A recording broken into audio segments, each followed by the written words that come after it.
Grandíssimo Padre Everaldo Robert, reitor dessa igreja de Nossa Senhora do Carmo, plenos sacerdotes, diáconos aqui presentes, seminaristas, senhor prior, senhora priora da nossa venerável Ordem Terceira, de Nossa Senhora do Carmo, associadas à Associação Santa Teresinha do Menino Jesus, que tem a nobre missão, como Santa Teresinha, de rezar pelos sacerdotes, trabalhar pela obra das vocações. Prezados irmãos e irmãs, devotos de Nossa Senhora do Carmo, pelo sinal da Santa Cruz, livrai-nos Deus, nosso Senhor, dos nossos inimigos, em nome do Pai, do Filho e do Espírito Santo. Amém.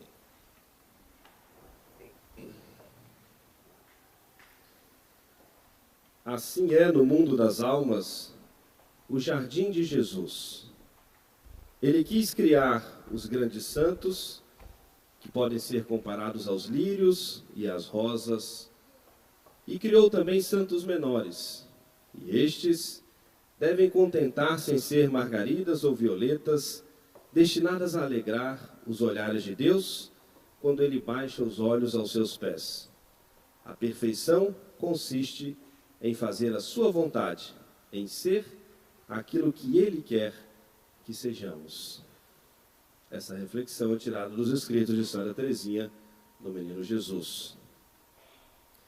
Prezados irmãos e irmãs, em nosso Senhor Jesus Cristo, hoje, nesse terceiro dia do solene novenário de Nossa Senhora do Carmo, o tema proposto para a nossa reflexão é nós aprendermos da Virgem Maria a fazer a vontade de Deus, a nossa obediência, a nossa submissão à santíssima vontade de Deus. Nesse dia tão especial, que fez tanto bem à nossa alma, o contato, a veneração, a proximidade com as relíquias de Santa Teresinha do Menino Jesus, o novenário que sempre move o nosso coração, fortalece a nossa fé. E ao olharmos para Nossa Senhora como esse grande modelo dessa submissão, dessa obediência à vontade de Deus, vamos com a nossa reflexão para o mistério da Anunciação, e que mostra isso claramente para nós. Não fazia parte do plano de Nossa Senhora ser mãe. Ela havia consagrado a Deus a sua pureza, a sua virgindade, e não fazia parte do seu plano. Mas Deus tinha um projeto de vida para ela, e fazia parte do plano de Deus, sem que ela ainda o soubesse, que ela fosse mãe. Deus Nosso Senhor enviou o arcanjo São Gabriel, que veio anunciar a Nossa Senhora esse mistério de Deus. Veio dizer a ela que Deus tinha um plano diferente para ela, diferente do seu. E aquela jovem piedosa, devota, fiel ao Senhor, obediente, submissa sempre à sua vontade, e com a sua vontade livre, vai responder ao Senhor. O anjo deu como argumento à Virgem Maria de que a sua prima Isabel, aquela que era julgada por todos com mistério, já estava no 6º mês de gravidez. E com esse argumento muito forte, porque para Deus nada é impossível. A nossa submissão à santíssima vontade de Deus é a entrega da nossa liberdade, da nossa vontade livre ao Senhor. É bastante interessante que o anjo não veio dizer a Nossa Senhora que ela havia concebido, mas que ela foi a escolhida. Que as profecias que anunciavam a Virgem que conceberia, era ela. E Nossa Senhora livremente apresenta o questionamento, não contrariando a vontade de Deus, mas naquele momento não sabia como isso aconteceria. E não tem nenhum problema na nossa vida nós apresentarmos a Deus aquilo que nós queremos ou pensamos, mas sempre com o coração aberto, na espera da resposta de Deus e na aceitação da sua vontade. Como acontecerá isso se não conheço o varão? E o anjo lhe responde: o Espírito Santo pousará sobre ti. O que vai acontecer em ti é obra do Espírito Santo. Não temas, não tenhas medo. Pode confiar, crer, se entregar ao Senhor. O que vai acontecer em ti é obra do Espírito Santo. E sem mais explicações. Porque se era essa a vontade de Deus, mesmo que o anjo não explicasse todos os detalhes como de fato isso aconteceria, mas se deixava claro que era a vontade de Deus, o argumento da sua prima Isabel, que já estava no 6º mês, julgada por todos com mistério, a resposta da Virgem Maria: eis aqui a serva, a escrava do Senhor, faça-se em mim segundo a tua palavra. E é depois disso que São Lucas diz no Evangelho: e o Verbo de Deus se fez homem e habitou entre nós. A resposta, a obediência, a submissão à vontade de Deus, nos leva sempre a celebrar esse encontro íntimo com o Senhor. E nos dá paz, serenidade. Vamos ao que o Catecismo da Igreja nos diz. Lá no capítulo 3, logo no início, nos fala sobre a resposta do homem a Deus. Por sua revelação, o Deus invisível, levado por seu grande amor, fala aos homens como a amigos, e com ele se entretém, para os convidar à comunhão consigo e nela os receber. A resposta adequada a este convite é a fé. Um pouquinho mais à frente. Pela fé, o homem submete completamente sua inteligência e sua vontade a Deus. Com todo o seu ser, o homem dá seu assentimento a Deus, ao Deus revelador. A Sagrada Escritura denomina obediência da fé esta resposta do homem ao Deus que revela. O próximo número, já o primeiro artigo, o credo, eu creio. Obedecer na fé significa submeter-se livremente à palavra ouvida, visto que sua verdade é garantida por Deus, a própria verdade. Desta obediência, diz o Catecismo, Abraão é o modelo que a Sagrada Escritura nos propõe, e a Virgem Maria, sua mais perfeita realização. A obediência na fé. E algo que é bastante interessante e importante que nos diz o Catecismo, que a obediência é essa submissão livre à palavra de Deus. Mas Deus nos mostra com tal clareza qual seja a sua vontade, que não nos resta senão dizer o nosso sim, dar o nosso consentimento, a nossa aceitação. Mas esse submeter-se à vontade de Deus não significa que não teremos dificuldades, dores, obstáculos na vida de todos nós. Nosso Senhor quis participar das fraquezas do nosso coração. Na sua agonia, Jesus teve medo, pavor do sofrimento. Ele levou a sua voz e suplicou ao Pai que afastasse dele aquele cálice de sofrimento. Mas ao mesmo tempo, se entregando à vontade do Pai. Mas não se faça a minha vontade, senão a vossa.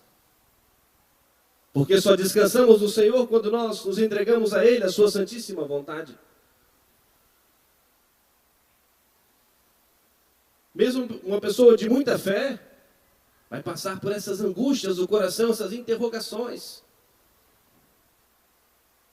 Mas uma pessoa de fé não pode dar espaço na sua vida para o desespero, para o desânimo, longe de nós. A Virgem Maria acompanhou Jesus nos seus passos, acompanhou Jesus no caminho do Calvário, acompanhou e contemplou seu filho Jesus no alto da cruz, sofrendo tudo aquilo, participando do sofrimento, sendo a nossa corredentora. Mas nessa entrega, nessa submissão, entendendo o valor de tudo isso para a salvação da humanidade,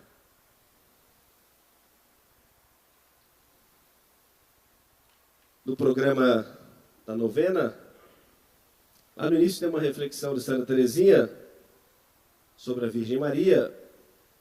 Em outras palavras, não são as palavras exatas dela, mas em outras palavras, ela dizendo que na sua intimidade com Nossa Senhora, de certa maneira, tinha mais sorte do que a Nossa Senhora, porque ela, Teresinha, tem na sua vida a Virgem Maria, a quem recorrer, a quem invocar, a quem se segurar no meio das suas angústias, dos seus sofrimentos, das suas tribulações. De certa maneira, olhando por essa vertente mais privilegiada. Em palavras simples, mas de uma alma que tinha essa intimidade com Deus, com a Virgem Maria, que amava profundamente a Virgem Maria, entendia o valor desse amor no caminho da sua santificação. Longe de nós o desânimo, longe de nós desistirmos. Nossa Senhora prontamente se coloca a caminho da aldeia onde morava Santa Isabel, para colocar-se nessa condição de servir, para recebendo os elogios todos de Santa Isabel, de onde me vem a alegria de ver a minha mãe do meu Senhor. Nossa Senhora não negava os dons que Deus concedeu a ela, mas reconhecia que tudo isso era de fato dom de Deus. Se alegrava, não se orgulhando, se envaidecendo com isso, mas louvando e bendizendo a Deus. Porque fez em mim grandes coisas aquele que é todo-poderoso, cujo nome é santo. Na vida dos santos, prezados irmãos e irmãs, nós encontramos para nós muitos exemplos. O grande profeta Elias, tão presente na vida dos carmelitas, colocado no alto ali do altar. No livro dos Reis, nós vemos aquele momento da sua vida em que um homem de tanta fé, temente a Deus, tão forte, tão convicto daquilo que ele acreditava, mas que fugia da rainha Jezabel. E chegou o momento em que ele, já cansado de fugir, de se esconder, de se esquivar, sentou à sombra de uma árvore e pediu que Deus o levasse. Não dá mais. Fugindo, fugindo, fugindo e cansado de tudo aquilo. E ali adormeceu. E ousou pedir a Deus que Deus o levasse, não aguentava mais essa vida. Homem de tanta fé. Homem que fez cair fogo do céu lá para destruir o altar. Matou aqueles sacerdotes todos idólatras, dando um grande testemunho de fé. Mas aquele momento da fragilidade humana, e isso é sempre muito importante para nós não pensarmos assim, não, mas então não tem fé nenhuma, porque passo por tantas coisas, muitas vezes tentados ao desânimo, né, ao cansaço, essa vontade também muitas vezes de desanimar. Deus enviou um anjo do céu, o acordou e disse, trouxe para ele um pãozinho branco. Come e segue o seu caminho. Uma vez não foi suficiente. Ele comeu, bebeu água e dormiu de novo. E uma segunda vez, o anjo veio acordá-lo. Novamente trouxe esse pãozinho branco, a água. Levanta, come e caminha, porque lhe resta ainda um longo caminho. E depois dessa insistência, se levanta fortalecido, motivado, E o Evangelho sempre nos motiva à prática do bem. Sempre nos motiva a nós buscarmos cada vez mais a perfeição. Caminhou ainda 40 dias até o alto do Monte Horebe, onde se encontrou com Deus. Onde vai ter aquele encontro misterioso com o Senhor.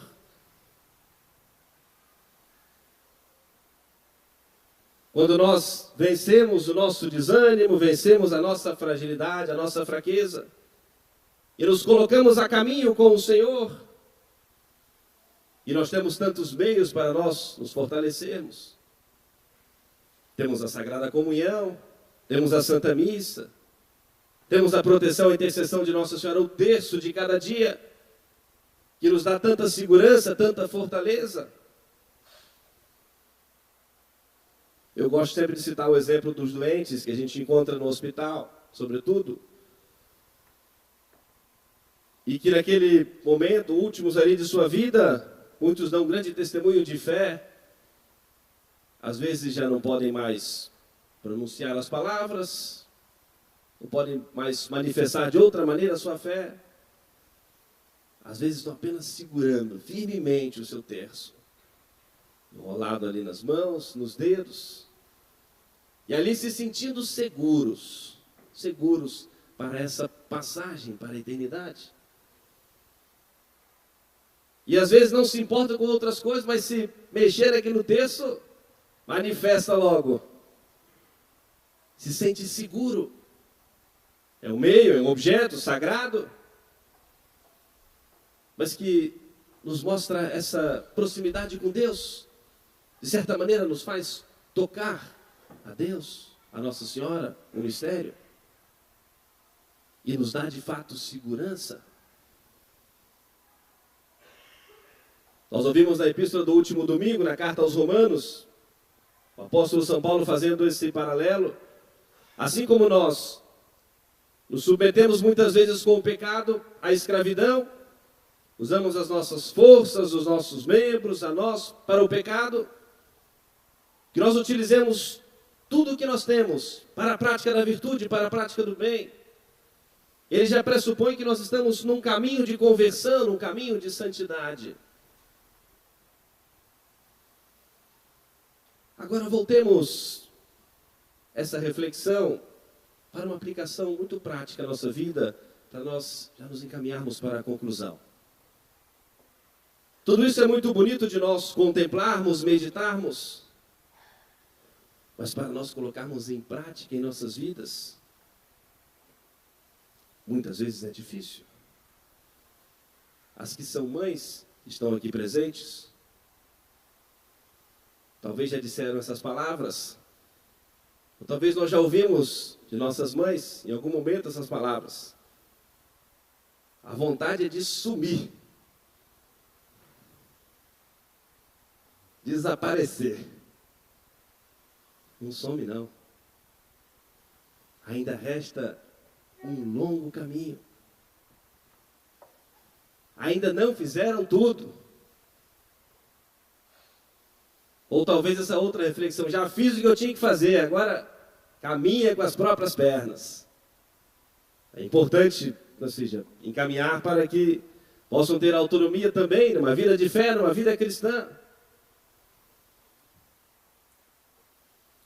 Mas se talvez os seus filhos não dão ouvido, atenção aos conselhos que recebem, ou não querem nem saber mais dos conselhos, mas ainda podem rezar, não desanimem. Não vão desistir. Aquele comentário de Dom Manuel González, o bispo espanhol, que ele coloca uma referência muito alta, diz que nós só podemos dizer que nós fizemos tudo, que nós já fizemos tudo, depois que não tivermos mais joelhos para dobrar, lábios para rezar, olhos para chorar e dedos para desfiar as contas do rosário. Depois que nós gastarmos, de certa maneira, todas essas possibilidades, aí nós podemos dizer que já fizemos tudo. Mas se alguma dessas coisas nós ainda podemos fazer, ainda não fizemos tudo. A nossa submissão à vontade de Deus, a nossa obediência à vontade de Deus, não significa que nós não devemos nos esforçar. Alguém que está enfermo precisa cuidar da sua saúde. A aceitação da vontade de Deus é não dar espaço para o desânimo, para o desespero, para a inconformidade, mas precisa fazer a vontade de Deus, cuidar da sua saúde, buscar os meios que tem. Alguém que está talvez preso ao pecado, algum vício, que seja. Não tem jeito a minha conversão. Tem jeito, está vivo ainda, tem jeito a sua conversão. Busque a Deus, as coisas de Deus.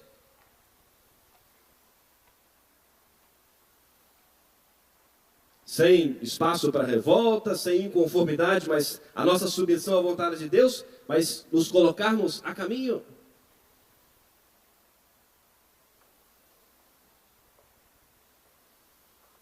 Vamos nós, prezados irmãos e irmãs, devotos de Nossa Senhora, aprendendo de Santa Teresinha a importância da devoção a Nossa Senhora para as nossas vidas, para a nossa santificação. Ela faz referência hoje que Deus escolheu alguns grandes santos, com dons especiais, para embelezarem o céu. Mas também escolheu almas pequenas, simples, humildes, carregadas de defeitos, mas dispostas à conversão, à santificação, para também louvar e bendizer a Deus e também embelezar o céu. E nós temos sempre essa convicção de que todos nós somos chamados para a santidade. E graças a Deus, nós somos católicos. Graças a Deus nós temos a intercessão dos santos, como hoje de Santa Teresinha. Graças a Deus nós temos a Virgem Maria. Quando nós fizemos a nossa procissão, hoje à tarde, levando as relíquias para a catedral, não sei se todos perceberam, encontramos aí uma pessoa no caminho ali, uma placa assim pendurada, né, talvez, ao menos pelas palavras, parece ser uma pessoa evangélica. E falando em voz alta, né, um sinal de rejeição, né, da nossa atitude, da nossa procissão. Deus é Espírito, Deus é Espírito, Deus é Espírito. Estou gritando, menos na hora que eu estava passando, estava gritando bem alto. Quem disse que ele não era? Aprendemos isso no Catecismo da Primeira Comunhão. Espírito perfeitíssimo, eterno, Criador do céu e da terra. Mas que enviou o seu Filho Jesus ao mundo para nos trazer a salvação e quis que o nosso Salvador viesse ao mundo pela Virgem Maria. E se o maior benefício que o mundo recebeu, a vinda do Salvador, e foi vontade do Pai que viesse pela Virgem Maria, como nós não louvarmos, engrandecermos, cantarmos os louvores à Nossa Senhora?